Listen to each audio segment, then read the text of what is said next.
What's going on, guys? And welcome back to another episode of Military Cashflow. And today I'm going to be talking about 5 things that I wish I knew before I ever joined the military. So there's a lot of information out there, right?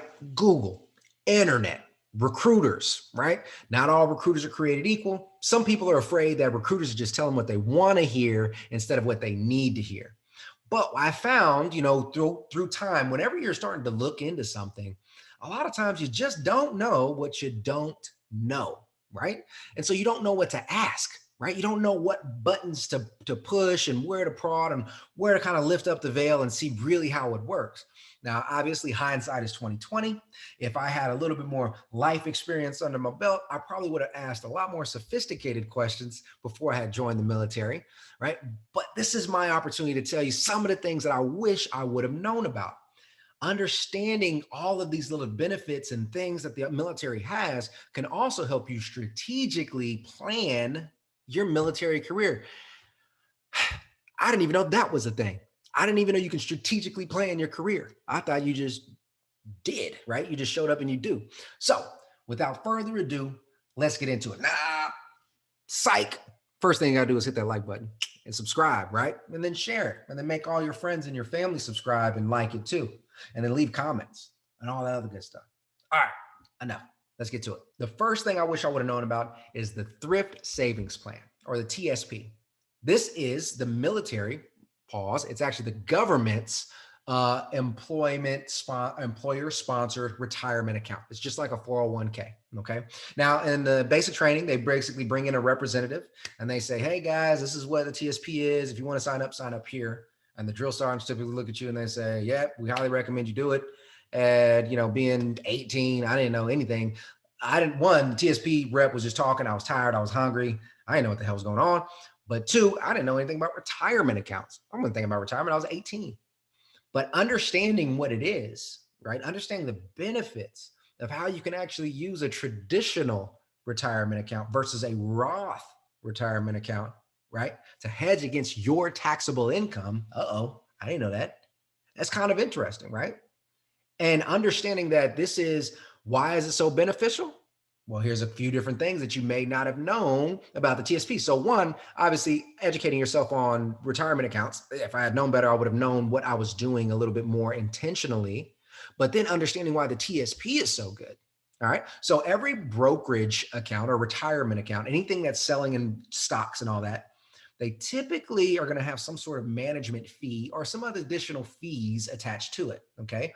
And the fee is a percentage of the portfolio amount. Okay. So to make it simple, let's just say it was a 5% fee and you had $100 in there. That's basically $5, right? If I did the math right? It's basically saying $5 for me to manage, this $100, right? TSP is one of the lowest management fees you can find in retirement accounts. It's lower than Fidelity, Vanguard, all that good stuff, right? So had I known that, it would have been another kind of strategic notch on the belt for me to kind of move forward and really take advantage of that. The next thing is they just opened up this beautiful thing called the blended retirement system, right? Many different reasons why they implemented it. We could do a whole nother video on that if you guys would like, but it's important to understand, what does that mean? What does it mean to you? Well, they're starting to say now, if you contribute money into your TSP, they will match up to 5% of your base pay, right? So the beautiful thing about that is the way I look at any investment, return on investment. If I put in a certain amount of money, right? How much money am I going to get back? Okay. So if I put in 5% and they give me 5%, I just made 100% on my money. You can't beat that. Now, I'm not talking about what the stock is doing over here, right? The stock makes 7%, great. That's all fine. But you're saying I give you 5% and you're going to slap on another 5%. That's 100% return on my money before the stocks do anything, right? So conceptually, if I had understood that, me personally, I only would have put 5% in there because I'm making 100% on that money right away. And then I'd have went somewhere else and try to make another 20, 30% on something else. You see what I'm saying? But just understanding that is something that is just so important in your financial strategies as you're using the military. Okay. So that's number one. Now, the second thing has to do with money again. It's called a savings deposit program, SDP. Now, when you deploy, the military allows you to participate in these SDPs. All right. What you can do is essentially up to $10,000, right? Not a lot of people have $10,000, especially starting off your military career. But when you're deployed, what are you spending money on? You shouldn't be spending money on deployments. You should be saving it. But they're saying, hey, you give us $10,000, we'll slap it in this SDP and we'll give you 10%. Guys, I'm going to say it again, 10%. As we're talking about military cash flow, as we're talking about finances, you all know that 10% guaranteed money, guaranteed, that's insane.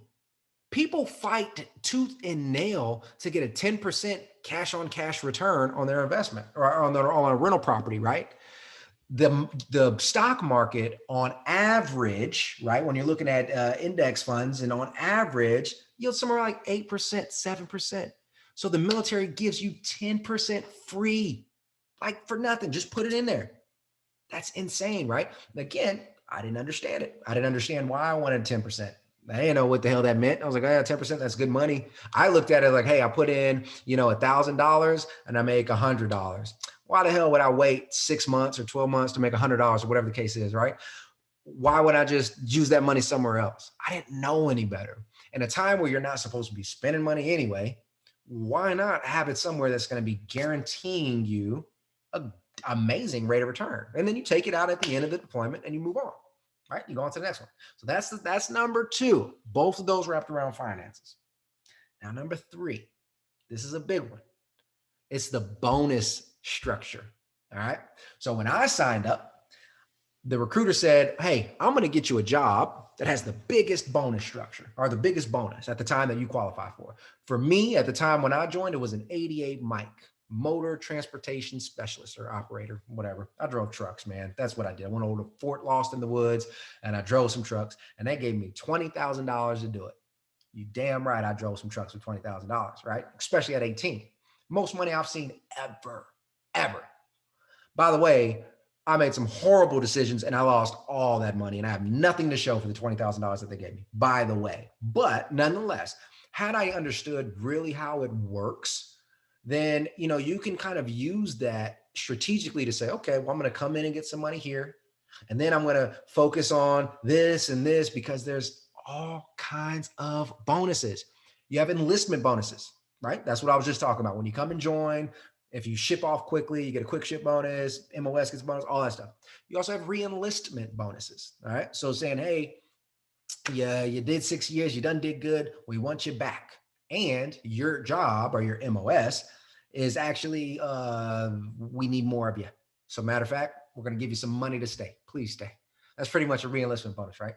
So there's a couple different factors that actually affect these bonuses, right? Obviously, it's job. Okay. Certain jobs are much more demand than others. So unfortunately, infantry doesn't get good bonuses. They might get a little something, about a couple grand.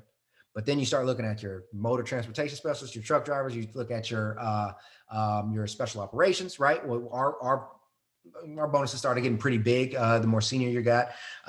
Some of your other like Intel analyst or what do you call it? Translator. I couldn't even think of it, right? But those unique ones like that, higher and higher, right? So as you're kind of mapping it out, maybe you start off in a certain MOS, you get that enlistment bonus, but then maybe you kind of navigate through things that you want to do anyway, right? In your military career to get some other bonuses, right? Like pilots get better bonuses than we do, right? And then different branches get a hell of a lot better bonuses than we do. So we're not even going to talk about that. So obviously the job, but also your time in, right? There was a big debate. It was kind of more of an internal debate, but they called it like blood money for special operations. When they became like an E8 over a certain amount of time, then they would be able to sign in def for about $150,000. That was their signing bonus, right? Right. Because they were in such demand at that point. The debate was, why the hell are you giving the guy who's guaranteed to do 20 plus years anyway, $150,000 and you're not going out to the E5 or the E6, who you need to stick around because he's a top performer, he's all this other stuff. Why aren't you giving him the bonus, right? There was a big debate about that. But nonetheless, understanding that the time in plays a big factor into that, all right? Then also this one right here, guys, your reenlistment zone, right? The zone of it affects your bonus too. So if you reenlist, let's say you have 2 years left on your contract, and then you reenlist for 5, what happens is as soon as you sign that reenlistment, it starts that day you sign it. So really, you've only tacked on an additional 3 years. People don't know that. I didn't know that. But guess what? The military got smart. It says, well, hey, people will just be signing all these bonuses, signing, hey, day to day, but only serve an additional 2 years in their original obligation. Why would we give them more money, right? Instead, we're going to wait till you're very close to your expiration. And the closer you get, we're going to increase the money we give you for the length of time, right? So a bonus may look something like this. Hey, now you're within your 12-month window. Okay, great. If you sign on for 3 years, we'll give you $15,000. If you sign on for 5 years, we'll give you $27,000 or something like that, right? You sign on for 6 years, we'll give you $40,000. I'm just throwing numbers out there, but you start to see how they kind of scale it out. And when you look at it and you take that bonus and you divide it by the years, you realize it's like $7,000 or something like that. At the time, it looks great on paper. When somebody says, hey man, I'm going to give you $40,000, you damn right, you're going to give me $40,000, I'm going to take it, right? But then you look at the math, you're like, well shit, I just signed 6 years for $40,000, but that's $5,000. I can go do a wholesale deal for $5,000, right? You start to think about it a little bit, but nonetheless, if you already intend to do 20 years, why not map out your bonuses, baby? Why don't you do that from the jump, right? Again, wish I would have known that. All right, so that's 3. Number 4 is disability, guys. Disability. So I am disabled. I'm a disabled veteran, right? I do have a disability rating from the VA, but it's because I actually had some surgeries. I had some messed up, herniated disc, all that good stuff. So it was there. But I had no idea how the system actually worked on the back end, right? So what I was under the assumption of was, hey, never go to sick call, right? Never get anything documented because it could affect your promotion or your career trajectory. That is so wrong. So many times the drill sergeants are the leaders, the junior enlisted, or even, once you start hitting that NCO squad leader level, blah, blah, blah, they kind of like try to instill in you, don't go to sick call, don't be a punk, show up, just get it done, right? Man, fuck that. Go to sick call if you're legitimately sick. I'm not saying like cheat the system, but understanding that every little visit, every little doctor's appointment, everything, that gets documented. All of that gets documented. And what I didn't understand at the time was, yes, the documentation does help with your rating. That's good and that's fine. But if you actually claim something, right? Let's just say, for example, I dislocated my shoulder. I have the track record and I claimed it. Now I'm fine. My shoulder works fine. But if anything is to happen to my shoulder in the next 10, 20 years, I can still go back to the VA and say, hey, it was caused by the military. Here's my proof because I have it documented. And then you can get it covered. I didn't know that, right? Some of you, this may be common sense. I didn't know that coming in. So understanding the importance of just getting the stuff documented, guys. Yes, it will help with the rating, which everybody loves that, especially with cash flow. Got it. But more importantly, if something does happen later to you, you won't have to come out of pocket to get it fixed if you can tie it back to your service, right? Super huge, guys. And then another tip on this. When I was getting out of the military and I had to file all of my VA, and you know what? I'll do a whole video on this. I'll do a whole video on disability and let you know exactly how I did it. But when I filed, essentially, I thought that it was going to be a long, drawn out process where I had to do everything. But there's actually nonprofit organizations that sit there and work with you for free. They don't charge you anything. And they will literally do everything for you. They will schedule your appointments. They will file your claims. They will follow up. They'll get you paid. They'll set up the direct deposit. Everything. They do it for you, right? And it's right there on base most of the time. Okay. So I'll do a whole video on that and we'll talk about it. But again, I had no clue. So document your injuries. Do it. Do not be stubborn. It's fine. Go on a sick call, quick, boom, boom, boom, put it in the computer. You're out. You're out in 10, 15 minutes. You're good to go. Perfect. And the last thing, number 5, I was about to do this, but that looks like 10, right? Number 5, the education opportunities. Bro. So first and foremost, for those of you guys who've been following the channel, you know that I just completed my MBA from UNC Chapel Hill. Great program. I actually used the GI Bill to cover that, okay? I was actually able to use tuition assistance to accomplish my bachelor's degree. So I was able to get 2 degrees with no money out of my pocket. Beautiful. Most people understand that. But then they don't really know that the GI Bill has, it has basically a cap. You can spend up to a certain amount of money. So I'm actually working on my CCIM, right? Which is basically a commercial real estate designation. Just think about it like that, right? And it's GI Bill eligible. So I was able to use my GI Bill to get my MBA, and it's paying for a majority of it, but the program itself to get that designation is over $10,000, right? So boom, get this, get that. I'm able to basically get all of this stuff covered by this educational benefit. That's great. Now I love it. But typically that's where the idea of education in the military stops, right? When people say I joined the military to pay for college, that's a common thing. We hear that often. But did you know that there's a lot of educational opportunities where you can either go and get, let's say, a master's degree, an advanced degree, and you won't pay anything, but you don't even have to use your GI Bill. Instead, what they'll do is they'll just tack on some additional service years, right? So think of that. You can almost kind of replace like a re-enlistment bonus to go out and get an education, right? And just do like another 2 years, right? 3 years on top of what you just spent. So that's a beautiful thing, especially for somebody who's like, hey, I want to be here for, 20 years, 15 years, whatever the case is in the military. I'm happy. I like this stable income, but I want to take this opportunity to pursue this education and then be able to pass on my GI Bill to my wife, to my kids, whatever. That's a great opportunity right there. Also, there's opportunities for medical professionals to be trained, right? There's a program where medics will essentially enter into a PA program. Now, I don't know all the ins and outs, but I know a lot of my buddies did, especially the 18 Deltas out in group.